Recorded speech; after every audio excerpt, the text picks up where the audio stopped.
হাড় হিম করা শীতের দেশ কানাডায় জুন থেকে আগস্ট মানেই প্রাণের ছোঁয়া। গাছে সবুজ পাতা, বাতাসে উষ্ণতা আর সূর্য ডোবে প্রায় রাত ৯টায়। এই যেন আলোর এক দীর্ঘ উৎসব। ৪ ঋতুর মধ্যে গ্রীষ্মই সবচেয়ে প্রিয় কানাডাবাসীর। পার্কে পার্কে বারবিকিউ পার্টি, বন্ধু, পরিবার, পরিজনের সঙ্গে আড্ডা, গল্প, খুনসুটি আর নানা আয়োজনে ছুটির দিনগুলোতে মেতে ওঠেন তারা। We really enjoy people coming and enjoying being together and meeting and making new friends.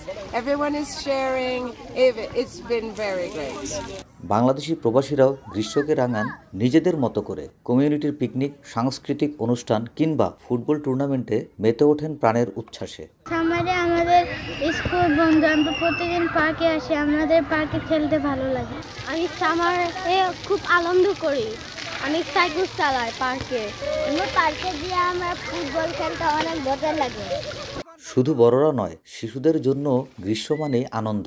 School বন্ধ থাকায় খেলা, গল্প আর ঘোরাঘুরিতে কেটে যায় দিন। কোনো দল ছুটে যান সৈকতে, কেউ বা যান নদী বা হ্রদে মাছ ধরতে। উষ্ণ প্রকৃতি আর সম্পর্কের মেলবন্ধনে কানাডার গ্রীষ্মকাল যেন প্রবাসী বাংলাদেশিদের জন্য এক আনন্দ সময়। এই সময়টাতে তারা ফিরে পান দেশ, আত্মীয়তার সুখ স্মৃতি। কানাডার গ্রীষ্মকাল শুধু আবহাওয়ার নয়, এটি সম্পর্কের, মিলনের আর সংস্কৃতির উচ্ছ্বাসের সময়। প্রকৃতির বুক জুড়ে বয়ে যাওয়া উষ্ণ বাতাসের প্রবাসীরা খুঁজেন নিজ দেশের গন্ধ। আবু হানিফ শুভ, সময় সংবাদ, কানাডা।